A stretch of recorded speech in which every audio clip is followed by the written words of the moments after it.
October 7, 2012. Mayfair, London. This is not a place for the ordinary gambler. This is Crockford's Club. Established in 1828, it is the oldest and most exclusive private gaming club in the world. To walk through these doors, you don't just need money. You need a pedigree. You need an invitation. It is a world of mahogany walls, crystal chandeliers, and silence. A place where millions of pounds change hands without a single shout of emotion. But on this particular night, the silence in the private VIP room is heavy. It is suffocating. Sitting at the solitary Punto Banco table is a man who needs no introduction in the gambling world. Phil Ivey, often called the Tiger Woods of poker. A man with 10 World Series bracelets and a net worth exceeding $100 million. He is a predator. And tonight, the casino is his prey. For 2 straight nights, the staff at Crockford's have watched in horror as Ivey and his female companion dismantled the house. They aren't just winning, they are extracting cash with the precision of a surgeon. Baccarat is supposed to be a game of pure chance, a coin flip. The house always has the edge. But Phil Ivey isn't playing a game of chance. He is playing a game of certainty. Hand after hand, shoe after shoe. The chip stack in front of him grows from a small hill into a mountain. He started with £1 million. By the time he signals to the dealer that he is finished, that stack is worth £7.7 million. Combined with a similar run at the Borgata Casino in Atlantic City just months earlier, this man has drained the global gambling industry of nearly $21 million in less than a year. It is one of the most devastating winning streaks in the history of modern gambling. The casino manager forces a smile. He shakes Ivey's hand. He promises the money will be wired to Ivey's bank account in Las Vegas immediately. Ivey walks out into the cool London night, believing he has pulled off the heist of the century. But the wire transfer never arrives.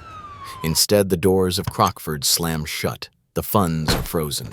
Inside the casino's high-tech security room, a team of elite investigators is flown in. They know they have been cheated. A player does not beat the house for $20 million on luck alone. It is statistically impossible, but there is a problem. A massive, confusing problem. They replay the surveillance tapes. Once, twice, 100 times. They zoom in on Ivey's hands. Did he mark the cards with invisible ink? No. Did he swap the deck with a prearranged cooler? No. Did he use a hidden computer or a mirror device? No. Did he bribe the dealer?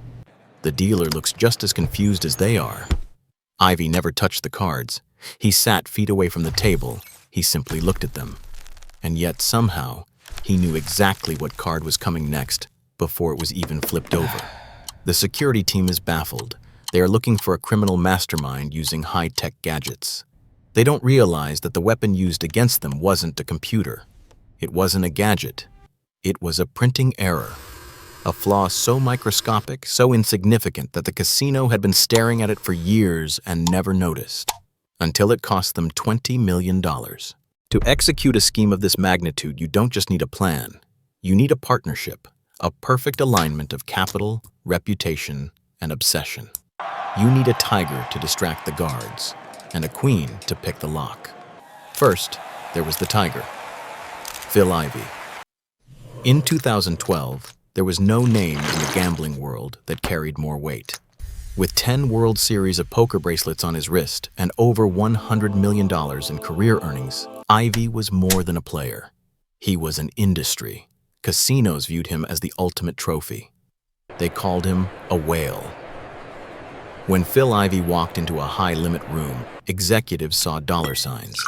They assumed that, like all high-stakes gamblers, his ego would eventually outpace his luck. They believed that if they kept him at the table long enough, the mathematical edge would grind him down. They rolled out the red carpet, offered him private jets, and catered to his every whim, thinking they were trapping him. They didn't realize that his fame was his camouflage.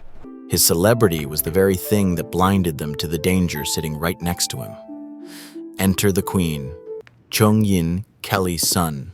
To the pit bosses at Crockford's, she appeared to be nothing more than a wealthy eccentric, a companion tagging along for the ride. But Kelly's son was not a tourist. She was a weapon, forged in the brutal darkness of a Chinese prison cell. Her story begins 5 years earlier, in 2007. Kelly was a VIP player in the glittering casinos of Macau. She lived the high life until a misunderstanding over a $100,000 gambling debt connected to a friend spiraled out of control. She wasn't just banned, she was hunted. Private debt collectors intercepted her. She was handed over to the authorities and thrown into a mainland detention facility for women. For 21 days, Kelly's son ceased to be a wealthy heiress. She became a number. She was held in a cell with concrete walls and no heating. She was stripped of her clothes, her dignity, and her freedom. She watched inmates cut their own hair with the sharpened edges of soda cans just to survive. In that freezing darkness, most people would have broken. Kelly's son did not break. She hardened. A cold, singular resolve formed in her mind. She decided that she would not just survive this, she would make the people responsible pay. Not by suing them, but by hitting them where it hurt the most, their bank vaults. She vowed to reclaim every cent she had lost, and then millions more. She vowed to humiliate the casino industry that had humiliated her. When she was released, she didn't run away from the gambling world. She studied it with the intensity of a scholar. She spent 4 years staring at the backs of playing cards. While other players looked at the numbers, she looked at the manufacturing patterns. She trained her eyes to detect differences smaller than a fraction of a millimeter. She realized that in the mass-produced world of casino cards, perfection was a myth. And in that imperfection, she found her sword. But she had a problem. She had the skill, but she didn't have the bankroll to hurt the casinos truly. She needed a stake horse, someone with millions of dollars to bet, and a reputation big enough to get the casino to agree to special terms. In 2012, she found her partner. She approached Phil Ivey at a poker tournament. She told him something that sounded impossible. I can beat Baccarat. I can promise you a win. Ivey, a man who had made a career out of finding the smallest edges in games of chance, listened. He didn't ask if it was illegal. He asked if it worked.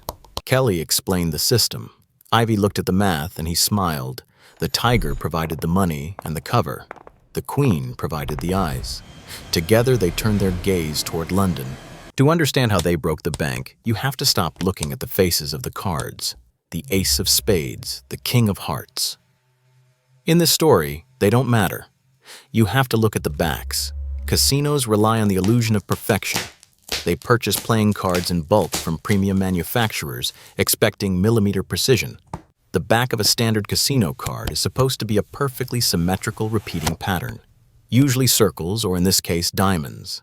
The logic is simple. If you rotate a perfect card 180 degrees, it should look exactly the same. The pattern should be indistinguishable, but in the world of mass manufacturing, perfect is expensive, and good enough is standard.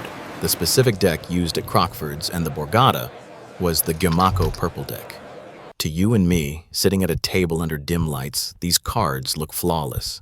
But Kelly's son wasn't looking with casual eyes. She was looking with the eyes of a predator who had spent 4 years studying cut tolerances. She discovered a fatal flaw in the Gimaco factory's cutting process. Because the cards are cut from large sheets of paper, the blade doesn't always slice exactly between the patterns. On these specific decks, the cut was off. Not by much, by exactly 0.3 millimeters, less than the width of a human hair, less than a grain of sand. But to a trained eye, that 0.3 millimeters was a neon sign. Here is what Kelly saw. Look at the row of white diamonds running along the long edge of the card back. On the left edge, the diamond pattern is cut perfectly in half. It is a half diamond. But on the right edge, because of that tiny manufacturing error, the pattern extends just a little bit further. It is a full diamond. This asymmetry created a physical property that shouldn't exist. The cards had an orientation. They had a top and a bottom. This is the mechanics of the technique known as edge sorting. If you take a card where the full diamond is at the top and you physically rotate it 180 degrees, the full diamond moves to the bottom. The card has changed its appearance. It is now distinguishable from the others. In the game of Baccarat, you don't need to know every single card to win. You just need to know the important ones. The cards with values of 6, 7, 8, and 9 are the keys to victory. They are the cards that favor the player. The rest are low cards that favor the banker. Kelly realized she could create a binary code out of a deck of cards. She didn't need invisible ink. She didn't need to scratch the cards. She simply needed to sort them. If she could get the high-value cards oriented one way, full diamond up, and the low-value cards oriented the other way, half diamond up, she would be able to read the deck like an open book. Before a card was even dealt, before a single bet was placed, she would know if the odds were in her favor. The casino thought they were providing a fair game. In reality, by handing Phil Ivey those defective Jamaco decks, they had essentially handed him a loaded gun. But a loaded gun is useless unless you know how to pull the trigger. And to do that, they needed the dealer to help them. The trap wasn't sprung at the card table. It was set weeks in advance, in the boardroom. Before Phil Ivey even stepped foot in the Crockford's Club in London or the Borgata in Atlantic City, his team sent a list of non-negotiable demands. Usually, when a player makes demands, the casino gets suspicious. They analyze every request for an angle. But Ivey was clever. He didn't ask for better odds. He didn't ask for rebates on losses. He asked for things that seemed eccentric. His team told the casino management, Mr. Ivey is extremely superstitious. He believes in rituals, in the flow of energy, and in specific conditions to maintain his luck. To accommodate his superstitions, they laid out 5 specific conditions. 1. A private pit for high-stakes baccarat. 2. A dealer who speaks Mandarin Chinese. 3. An automatic card shuffling machine to be used at all times. 4. 8 decks of Jamaco playing cards, specifically the purple design. And 5. His companion, Kelly's son, must be allowed to sit next to him and instruct the dealer. The casino managers looked at the list. They didn't see a threat. They saw a whale with funny habits. Purple cards, Mandarin dealers, automatic shufflers. To them, these were harmless requests. They thought they were indulging the silly quirks of a wealthy gambler to get his millions on the table. They agreed to everything. In reality, they had just signed their own death warrant. Every single request was a cog in the machine of the heist. August 20th, 2012. The game begins.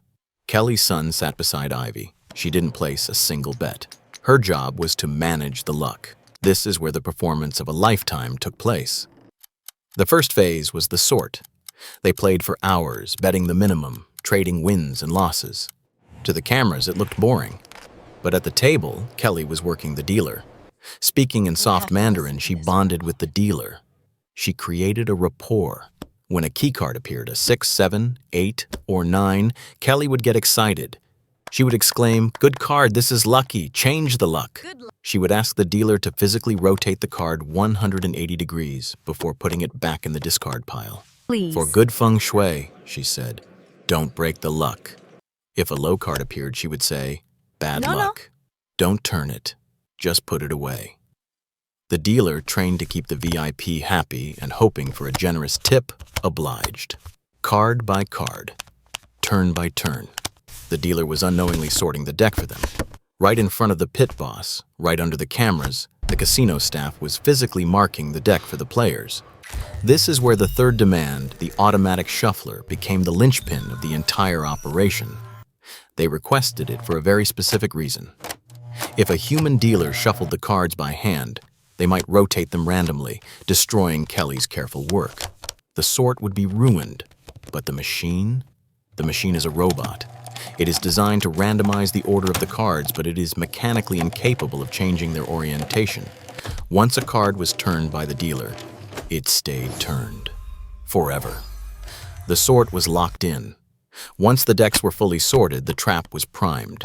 The next time those cards came out of the shoe, the slaughter began. As the dealer pulled a card, Kelly's son could see the 0.3 millimeter difference on the leading edge. She saw the full diamond.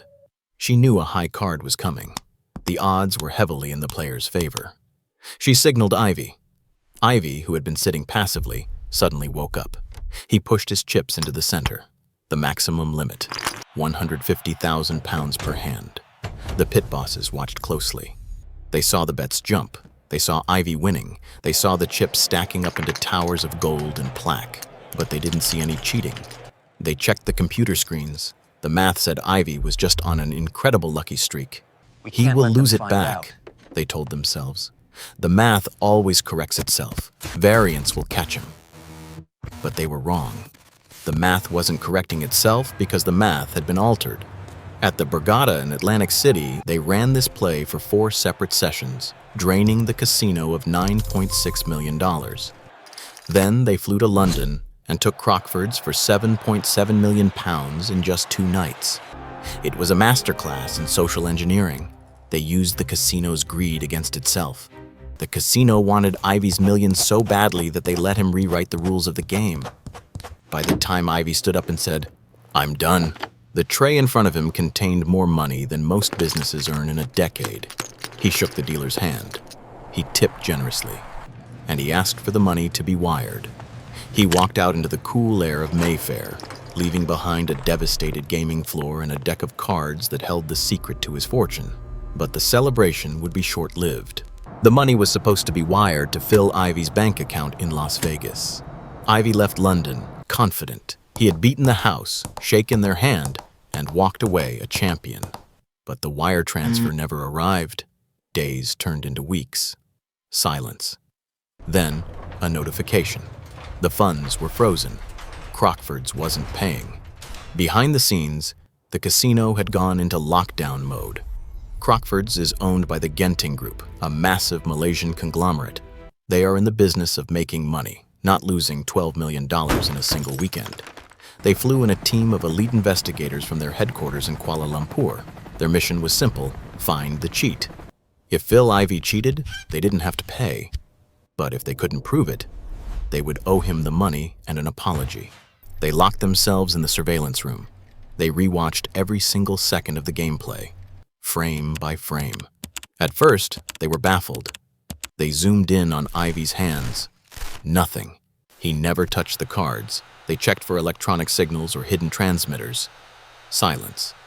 They interrogated the dealer. Was she corrupt? No, she appeared just as confused as anyone else. She insisted she was just following the superstitious requests of the player. The investigation was hitting a dead end until one investigator noticed a pattern. It wasn't something Ivey did.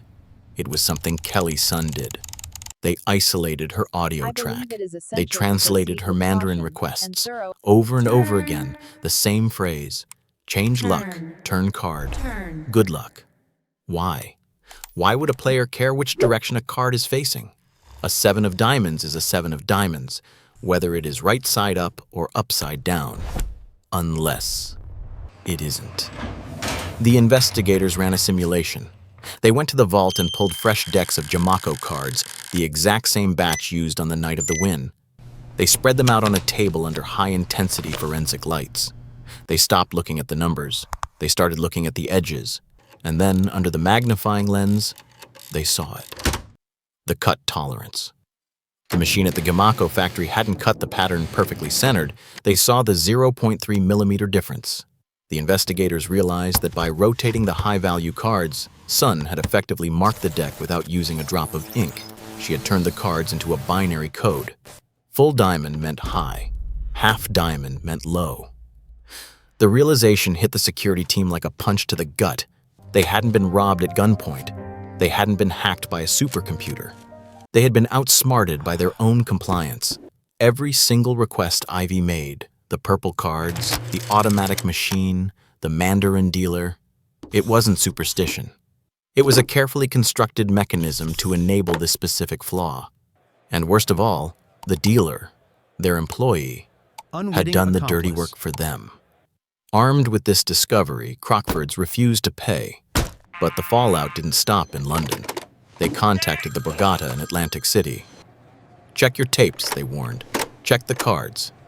The Borgata realized they had been hit by the same team with the same trick months earlier. They had already paid Ivey $9.6 million. The casinos were furious. They felt violated. They declared war. The Borgata launched a lawsuit to get their money back. Ivey launched a lawsuit in London to get his winnings paid. The charge was not simple theft. It was something far more complex. The casinos argued that Ivey had broken the fundamental contract of gambling. The battleground shifted from the velvet ropes of the VIP room to the wood-paneled chambers of the High Court of Justice in London. Phil Ivey sued Crockford's for his £7.7 million. It became the most watched gambling trial of the century. The central question wasn't about money, it was philosophical. Where is the precise line between advantage play and cheating? Ivey's defense was simple, logical, and compelling. Standing before the judges, he argued, "I did not touch the cards, I did not mark the cards, I did not switch the deck." He claimed he simply used information that was publicly available to everyone at the table. His lawyers argued that the casino had agreed to every single request. They agreed to rotate the cards. They agreed to use the Jamaco deck. If the casino was foolish enough to hand him an advantage, that was their failure, not his crime. He argued that he was just a smart player exploiting a stupid house. "It's not my job to tell the casino how to protect themselves," he said. But the casino's legal team presented a counter-argument that changed everything. They introduced a legal concept called the doctrine of the innocent agent. They argued that the dealer was just a tool, a puppet. By tricking the dealer into rotating the cards, Ivey had effectively marked the deck using the dealer's hands instead of his own. They argued that Baccarat is contractually a game of pure chance. By secretly altering the physical orientation of the cards, Ivey had fundamentally changed the nature of the game into a game of skill, without the other party's knowledge or consent. The judges were torn. Ivey hadn't lied. He hadn't used a device. In many ways, he was the perfect, honest gambler. But in October 2017, the UK Supreme Court delivered its final verdict. They ruled against Phil Ivey. The court stated that while Ivey was not dishonest in a criminal sense, he wasn't going to jail, his actions constituted civil fraud. The judges ruled that his actions were, quote, dishonest by the ordinary standards of honest people. They decided that a player cannot actively manipulate the mechanics of the game, even if they use the dealer to do it. Ivey had crossed the invisible line. He lost the case. Crockford's was allowed to keep the £7.7 million. And across the ocean, the Borgata won their lawsuit in the U.S. courts. A federal judge ordered Ivey to repay the $10.1 million he had won plus interest. The trap had worked perfectly in the casino, but it had been dismantled in the courtroom. The law had decided, you can beat the house, but you cannot break the house. Phil Ivey walked away from the courthouses with empty pockets. Between the withheld winnings at Crockford's and the judgment ordering him to repay the Borgata, the edge-sorting scheme cost him over $20 million. For almost anyone else, a loss of that magnitude would be a life-ruining tragedy. It would be the end of the story. But for Phil Ivey, it was just the price of admission to immortality. He lost the money, yes, but he won the legend. He proved that the invincible fortress of the modern casino, with its facial recognition, its AI surveillance, and its army of pit bosses, had a crack in its foundation. He showed the world that with enough patience, observation, and nerve, David can still bring down Goliath. As for the casinos, they learned a painful, expensive lesson. The Jamaco purple decks were pulled from circulation and destroyed. Card manufacturers tightened their cutting tolerances to fractions of a millimeter. New protocols were installed worldwide. Sorry, sir. If you ask a dealer to turn a card today in London or Las Vegas, they will politely refuse. The Ivey play is now impossible. The loophole has been sealed with concrete. And what of Kelly's son, the Queen of Sorts? The woman who started it all in a prison cell, she disappeared back into the shadows of the gambling underworld. She didn't get to keep the millions, but she got exactly what she wanted. She got her revenge. She humiliated the industry that had humiliated her. She forced the biggest gambling corporations on earth to stand up in a court of law and admit that she was too smart for them. The house always wins. That is the golden rule. The courts will protect the casinos. The laws will protect the profits. But for one brief, shining moment in 2012, two players proved that the house is not a god. It is just a machine. And if you look closely enough, every machine can be broken.